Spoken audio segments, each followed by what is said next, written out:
Buenos días, primer año de bachillerato. Llegamos a la semana número 8 del periodo número 3 y estoy muy contenta de poder saludarles este día. Como siempre, espero que se encuentren muy bien y con todo el ánimo de hacer las cosas muy bien en esta semana. Si no me equivoco, creo que el próximo lunes es el control de lectura sobre el Gran Teatro del Mundo de Calderón de la Barca. Si no me equivoco, si no me falla ya la memoria, ya vamos a revisar el ordenador de tareas. Pero si no, hacerles el recordatorio que ese día a la hora de la clase se conecta a la plataforma para hacer el control de lectura.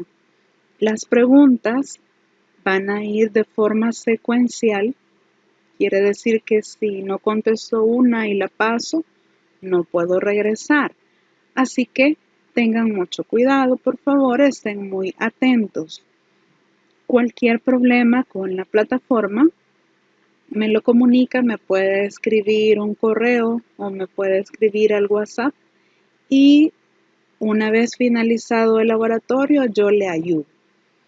Así que es un recordatorio, repito, voy a verificar porque según yo recuerdo es el próximo lunes.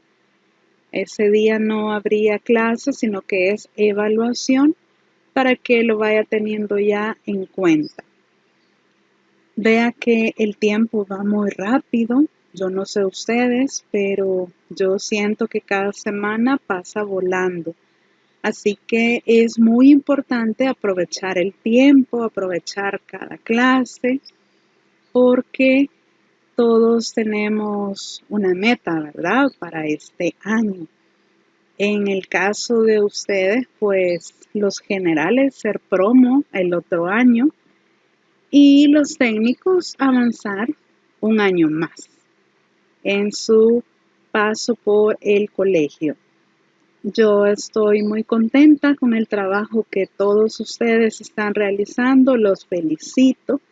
Será una promoción excelente el próximo año porque han demostrado que aún en esas circunstancias que cada uno tiene dificultades a veces con la conexión a internet, por ejemplo, pero han demostrado que nada los detiene, que aún con esos obstáculos ustedes están siempre presentes, siempre entregando sus tareas, siempre haciendo sus evaluaciones, así que yo los felicito y bueno, el año ya va a más de la mitad, ya vamos de cara a terminar. Así que yo ya les voy viendo cara de segundo año, ¿verdad? Ya lo voy viendo promo, ya lo voy sintiendo en esa línea, ¿verdad?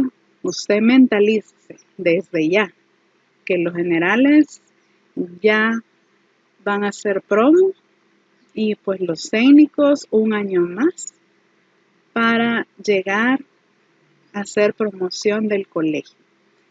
Le invito a que siga trabajando muy bien como lo ha hecho hasta hoy. Si usted considera que en algo puede mejorar, pues hay que hacerlo. Todos los días aprendemos algo nuevo y si lo sabré yo que estos meses han sido para mí un gran aprendizaje, creo que ya se los he comentado. Así que hay que ver la oportunidad de aprender siempre en todas las cosas. Para esta semana, las reflexiones están basadas en un proyecto de vida. Y para el día de ahora, hablaremos 2 minutitos sobre las metas. Si lo vemos como una definición, una meta es el fin que persiguen todas mis acciones o todos mis deseos, ¿verdad? ¿A dónde quiero llegar? ¿Qué es lo que quiero lograr? Me gustó mucho esta imagen que encontré que dice que establecer metas es el primer paso para transformar lo invisible en visible. Y les decía yo, ustedes véanse como promoción, porque creo que todas las secciones de primer año, cuando llegaron el primer día a clases de primer año, su meta es culminar con éxito y ser promoción, ¿verdad? Creo que esa es la meta común si hablamos en el estudio de la vida del colegio. Y está muy bien. Yo le reitero mi felicitación porque creo que todo mundo va cumpliendo sus metas de llegar a ser segundo año en el colegio. Está muy bien. ¿Qué otras metas puedo tener en la vida? Alguien puede decir, mire, pero yo apenas tengo 16 años o 15, los más jovencitos, ¿verdad? Estoy joven para pensar en el futuro. Pues fíjense que no, porque yo le comento que uno ni siente por dónde pasa el tiempo, dónde pasan los años, y si uno no tiene claro una meta que quiero lograr a corto, mediano y largo plazo, el tiempo pasa y yo no voy logrando cosas. Por ejemplo, yo quiero tener la meta de una buena salud. Bueno, entonces tengo que hacer acciones que me lleven a ese fin. ¿Cuáles van a ser esas acciones? Comer saludable, tomar mucha agua, hacer ejercicio, salir a caminar, etcétera, etcétera. Al final, si yo cumplo con esas pequeñas acciones diarias, mi fin de una buena salud se va a cumplir. Pero si yo lo hago un día sí y 4 no, creo que esa no es una meta realmente, ¿verdad? Solo es un deseo que yo tengo. Yo desearía tener buena salud, pero las cosas no suceden porque yo las desee. Las cosas suceden cuando yo actúo. Así que yo sé que todo mundo de primer año 2020 tiene una meta muy clara y que está trabajando por ella y que estoy 100% segura que la va a cumplir. En otro aspecto de su vida más personal, pues cada uno sabe qué es lo que quiere lograr y qué acciones debe realizar para obtener el fin, que sería esa meta. No sé cuál es. Por ejemplo, quiero ser bilingüe, quiero aprender francés, por ejemplo, porque ya el inglés ya casi que es algo muy común, digamos. Francés, quiero aprender francés. Mi meta es que al final del 2021 yo quiero ser trilingüe, porque digamos que ya hablo, obviamente, español, digamos que ya hablo inglés. Quiero aprender francés. Esa es mi meta para diciembre 2021. Es mi meta. ¿Qué acciones voy a realizar? Pues inscribirme, ¿verdad?, a clases de francés, asistir, hacer las tareas, participar, etc.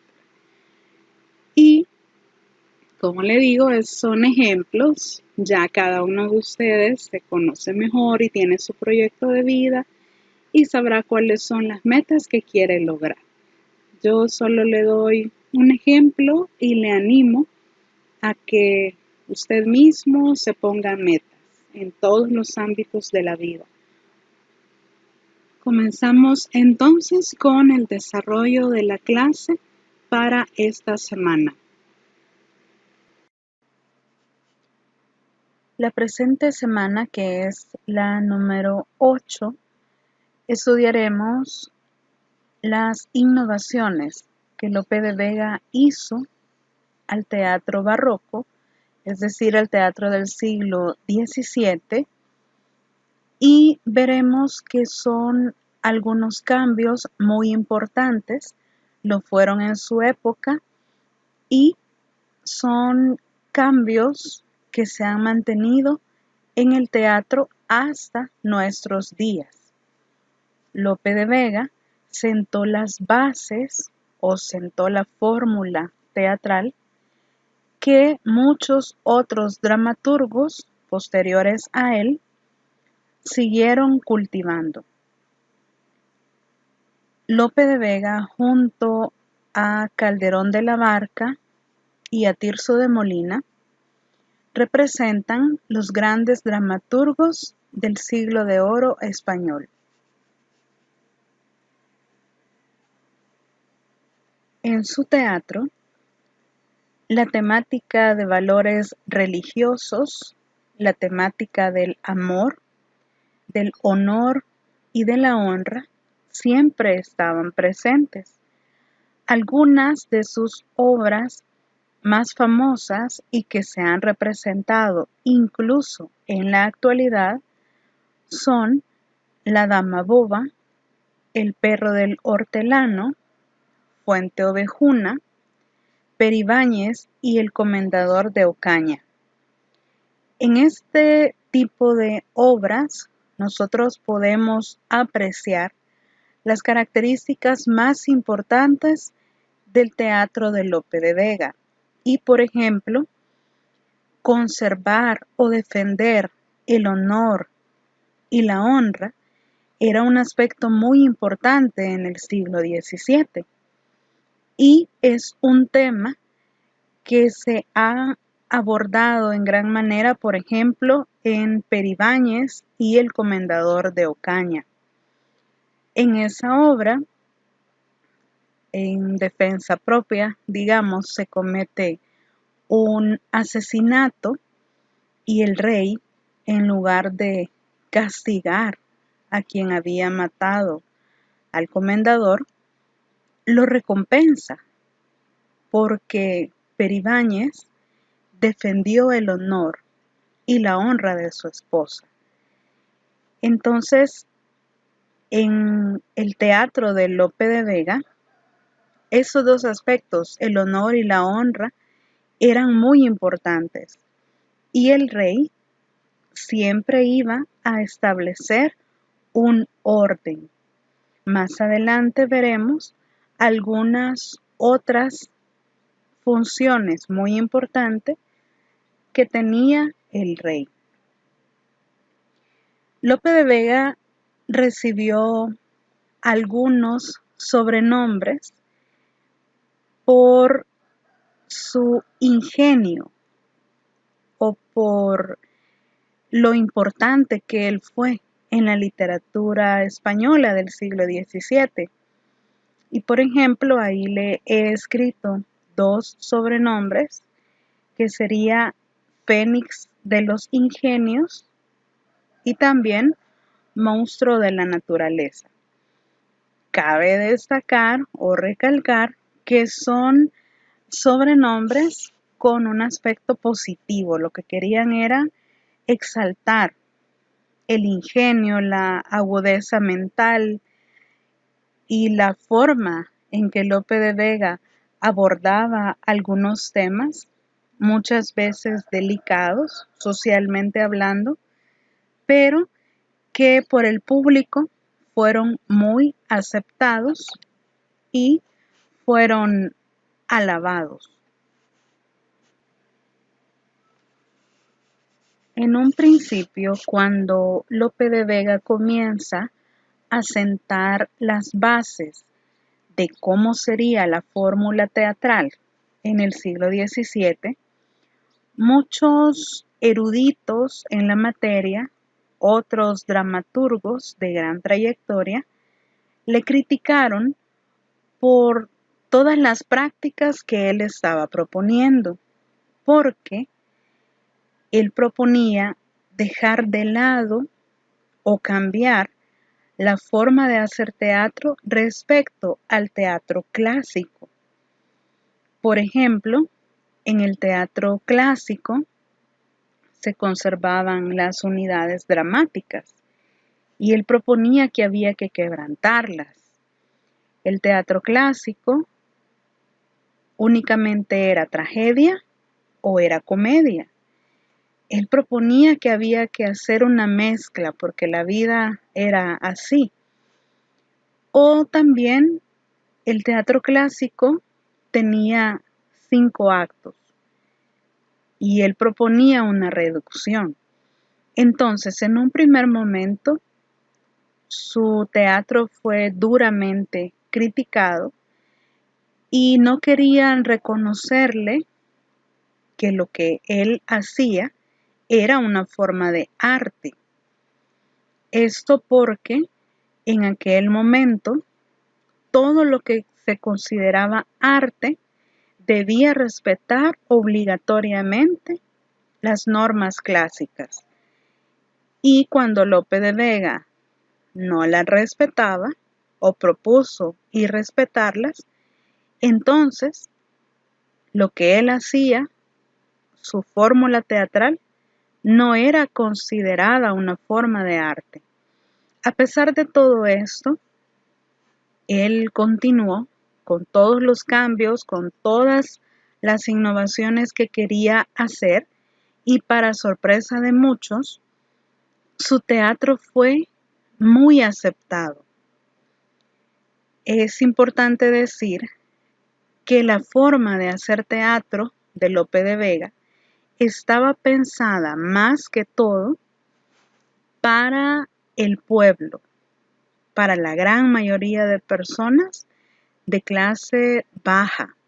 Recordemos que en tiempos anteriores el teatro era un espectáculo reservado para los nobles, para gente culta, para la vida en el palacio, etc.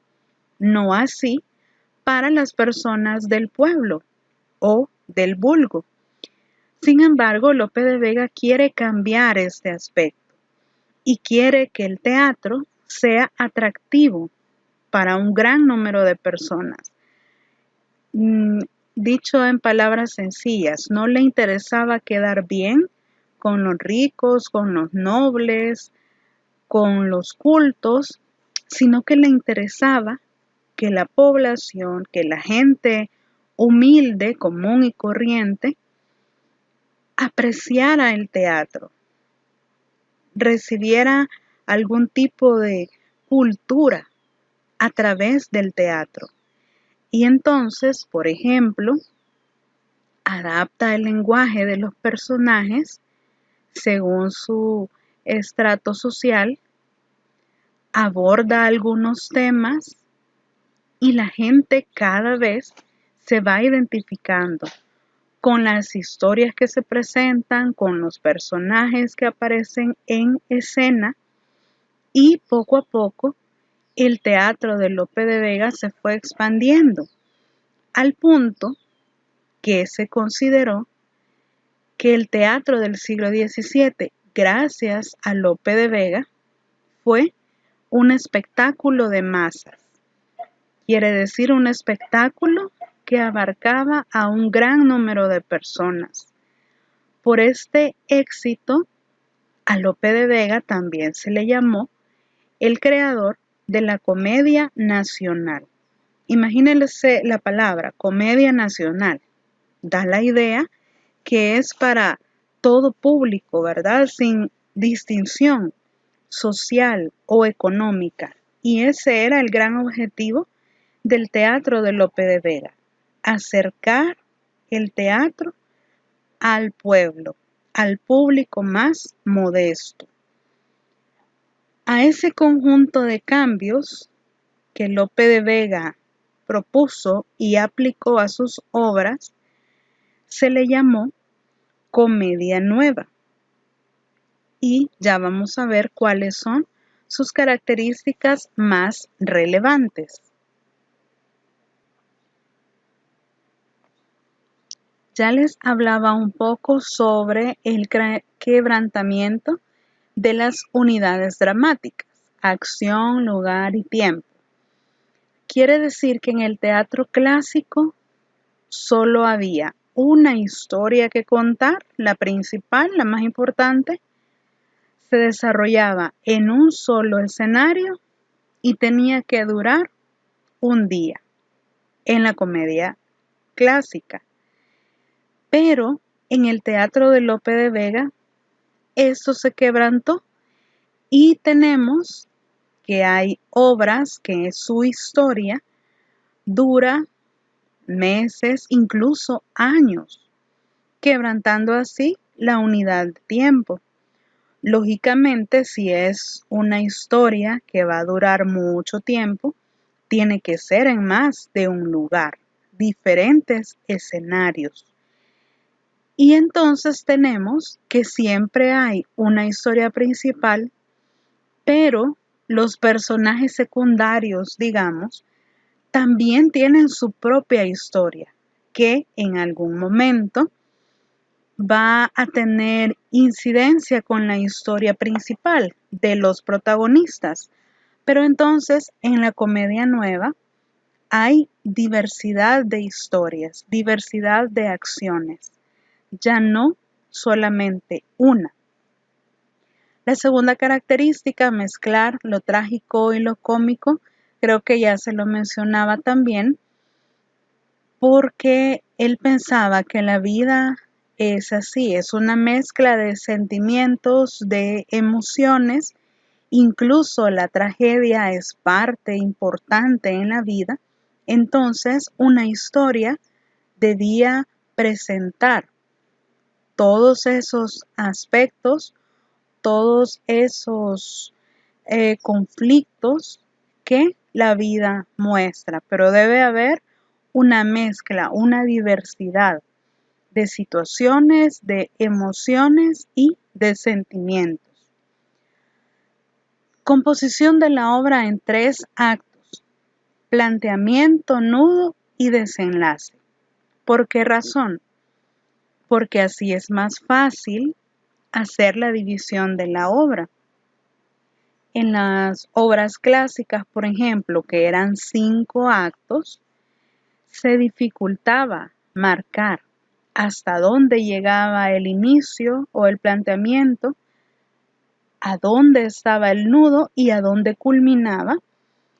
Entonces, como recuerde que el objetivo principal era que la historia fuera comprensible para las personas del vulgo, para las personas del pueblo, entonces reduce el número de actos a 3. Y así, el acto 1 es el inicio, el acto 2 es la situación de conflicto y el acto 3 es la solución de todos los problemas. Libertad de versificación. En la comedia nueva, incluso puede haber mezcla de verso y prosa. No era un texto que estaba regido, digamos, a una estrofa específica o a que debía ser únicamente en verso o en prosa, sino que tiene más libertad de creación y que cada personaje iba a hablar según su nivel social, según su estrato social. Y esto tiene que ver con la libertad de versificación o la libertad de escritura.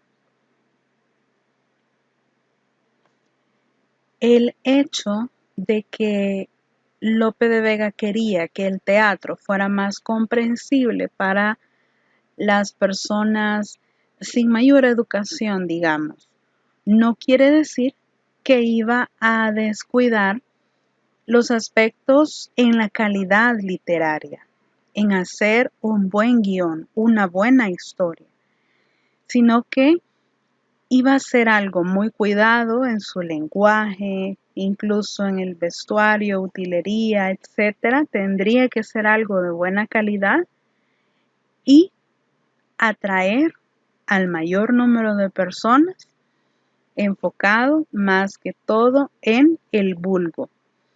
En otras palabras, no porque fuera para las personas más pobres, quizás muchas veces incultas, para la gente popular, no por eso iba a ser algo de mala calidad. Al contrario, recuerde que es posible que el teatro fuera una de las formas de educar a las personas, que de hecho en el siglo siguiente el teatro es un medio de educación. Entonces, siempre se iba a conservar la buena calidad a pesar de que estuviera dirigido a cierto aspecto o a cierto sector de la sociedad. Los temas amor, honra, exaltación de la monarquía, defensa de valores religiosos, están presentes en todas sus obras. Y recuerde que en el siglo XVII los hombres, más que todo, se apreciaban de tener un buen honor. Eso era muy importante. La palabra de un hombre, la promesa de un hombre, se defendía incluso hasta la muerte. Entonces, estos temas son muy relevantes en la comedia nueva y además las personas se identificaban con ellos. Sentían muchas veces que lo que estaban viendo en escena es lo que realmente pasaba en la vida de ellos. Por ejemplo, que un rey o que alguien de poder quisiera abusar de su posición social, de su estatus, del poder que tenía para maltratar a las personas que están por debajo de él. Eran temas que se abordaban. Claro, en la comedia nueva todo se solucionaba bien, aunque muchas veces en la vida real fuera diferente, pero las personas sí se sentían identificadas con los temas o con las acciones que veían en escena. Incluir variedad de personajes, pues está íntimamente relacionado con la característica anterior. Para que el público se sintiera identificado, entonces debían haber personajes de todos los estratos sociales. Ya vamos a ver algunos de los más importantes. Por ejemplo, el rey, personaje fundamental en la comedia nueva y que puede estar representado por dos tipos de rey, un rey anciano y un rey joven. El rey joven siempre va a tener características negativas, digamos. Siempre va a ser una persona soberbia que tiene una gran ansia de poder y que no acepta consejos de nadie. Le interesa nada más cumplir con su propia voluntad. Por el contrario, el rey anciano, pues todo lo que ha vivido le ha dado experiencia, le ha dado sabiduría, y el rey anciano es el que siempre va a restablecer un orden que se ha perdido. El rey anciano siempre va a ser muy justo y va a impartir la justicia sin importar el estrato social al que pertenezca. Si alguien merece morir, aun siendo noble, el rey anciano va a llevar a cabo la acción que crea conveniente. Todas sus características son positivas. El galán es el protagonista casi siempre en la comedia nueva. Tiene características muy parecidas al rey anciano. El galán tiene una escala de valores intachable, goza de buena fama, de buena reputación y es una persona de corazón muy noble. Todas sus acciones en la comedia nueva van a ser positivas y en pro de ayudar a los demás. El antagonista, ya creo que todos sabemos que es el que está en contra del galán y que va a buscar por todos los medios de impedir que las acciones del galán se lleven a cabo. Ellos dos, el galán y el antagonista, siempre están en disputa. El antagonista tiene características muy parecidas al rey joven e incluso puede hacer alianzas con el rey joven en contra de el galán, siempre para favorecerse a él mismo, para tratar de cumplir sus propios intereses.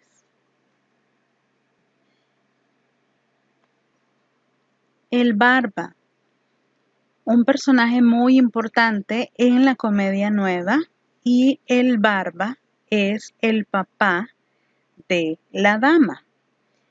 Siempre está preocupado por mantener el honor y la honra de su familia.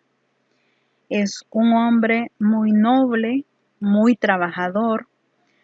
Casi siempre el Barba pertenece a un estrato social elevado y entonces, por consiguiente, siempre va a estar inclinado o en alianza con el rey anciano. La dama es la protagonista de la comedia nueva, que sería la pareja sentimental de el galán.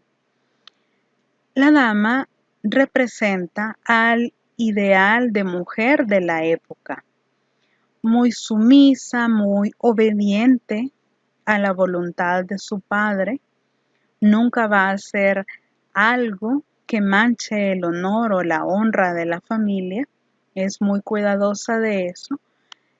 Y una vez que la dama se casa con el galán, entonces su obediencia pasa a ser para el esposo, pasa, digamos, de la obediencia y del cuidado de su padre a la obediencia y el cuidado de su esposo, que en la comedia nueva sería el galán. La criada es el personaje de clase baja, de clase humilde, que representa la compañía de la dama. A la dama casi siempre la muestran como una persona muy solitaria y la criada es como la persona de confianza. Imagínense, ese aspecto es algo o fue algo muy revolucionario para la época, porque sinceramente yo no creo que eso haya ocurrido en la vida real, que un sirviente o que una persona que trabajara, digamos, en un castillo sirviendo a sus reyes o a sus amos, llegara a ser una persona de confianza de cualquiera de sus patrones. Y que en este caso, por ejemplo, la dama le contara a una criada todo lo que ella sentía, si estaba triste, si estaba deprimida, y más aún que escuchara los consejos de la criada y tomara a bien lo que ella le dice y le pidiera ayuda para realizar algunas acciones. Sinceramente, creo que no era así. Por el contrario, ¿verdad? Las personas que trabajaban en el servicio para los nobles, creo que siempre fueron muy maltratadas, digamos, tal vez no físicamente, pero sí moralmente, porque los nobles o los de clase alta pensaban que ellos habían sido elegidos por orden divina, entonces lo merecían todo y los demás no valían nada o estaban por debajo de ellos. Entonces yo creo, en mi opinión muy personal, que esto de la criada y la dama, esa confianza, ese vínculo de amistad, era un poco para ir cambiando la concepción social que se tenía y de ir como lanzando la idea de que todos somos iguales ante Dios, por ejemplo. No importa que uno fuera rey, que otro fuera plebeyo, todos tenían el mismo valor. Creo yo que por ahí va la línea de esa interacción entre los nobles y los de clase baja, porque resulta que el gracioso o donaire es el equivalente de la criada, pero para el galán. Es decir, el gracioso o el donaire es el sirviente, es el empleado de el galán, pero que es como su amigo, su persona de confianza, el que sabe todo de la vida del galán y que, al igual que la criada ayuda a la dama, el donaire ayuda al galán. Entonces, creo, le repito, que eso es un mensaje como un poco encubierto, que todos somos iguales a pesar de nuestra condición social y que un estatus, un apellido, un título no debería ser una división entre dos personas para poder tener una relación de amistad. La criada y el donaire casi siempre tienen una relación amorosa también, al igual que la dama y el galán tienen una relación amorosa. Estos son los personajes más sobresalientes de la comedia nueva y con los que el público podría sentirse identificado.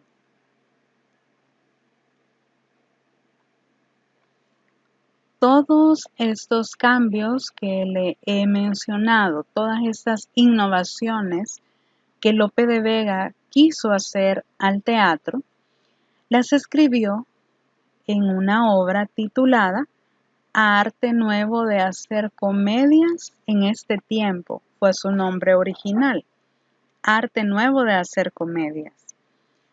La escribió en 1609 y consiste básicamente en un texto ensayístico, pero que está escrito en verso y que en 389 versos él quiere hacer dos cosas. Primero, defender su teatro, defender todas las innovaciones y todos los cambios que él estaba haciendo, porque recuerde que le dije al principio que los grandes estudiosos, eruditos, consideraban que lo que él hacía no era arte, porque no respetaba las normas clásicas. Sin embargo, Lope de Vega, en esta obra, justifica y defiende por qué lo que él hace sí puede llamarse arte. Y también lo que quiere hacer en esta obra es dar recomendaciones a otros dramaturgos para que puedan emplear lo que él ha hecho y así el teatro sea cada vez más popular. En el arte nuevo de hacer comedias en la obra, él expone sus aciertos y sus fracasos que ha tenido con estos nuevos cambios. Sin embargo, sabemos que su fórmula teatral fue muy aceptada, popularizada, hasta el punto que en la actualidad todavía se conserva algunas formas que se establecieron en el siglo XVII. Creo que la mayoría ha asistido a un teatro alguna vez y pueden apreciar algunas características que yo le he dicho. Por ejemplo, la división de la obra en 3 actos, diversidad de personajes, diversidad de historias, etc. Y entonces todo esto, que aún se conserva en la actualidad, procede desde este momento, desde Lope de Vega y el siglo XVII. Aquí hay 4 ejemplos o 4 fragmentos del arte nuevo de hacer comedias y usted puede apreciar que están escritos en versos, son como poemas pequeñitos. Sin embargo, cada uno de ellos está haciendo 2 cosas. O está justificando algo, o sea, decir por qué lo hizo, o está dando una recomendación. Yo le invito a que los lea, que me escriba en los comentarios del chat de este video qué es lo que usted puede identificar. Por ejemplo, yo identifico que en tal fragmento está diciendo esto y lo otro. A ver si acertamos a lo que el texto está diciendo. Nos quedamos en la sección de preguntas y respuestas. Voy a estar leyendo lo que interpreta de estos 4 fragmentos. Puede ser de uno nada más, no tienen que ser que una sola persona haga los 4. Somos bastantes personas, ¿verdad? Viendo el video, así que ahí pueden escribirme en el chat. Ya saben que estoy aquí pendiente para responderle y la próxima semana realizamos el control de lectura de la obra de Calderón de la Barca, El Gran Teatro del Mundo.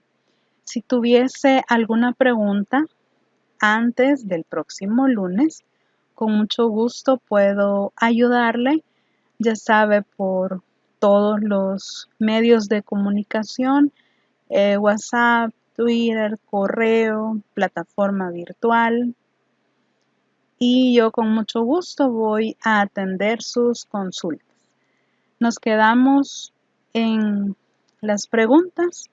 Les deseo una excelente semana. Cuídense mucho y será hasta la próxima.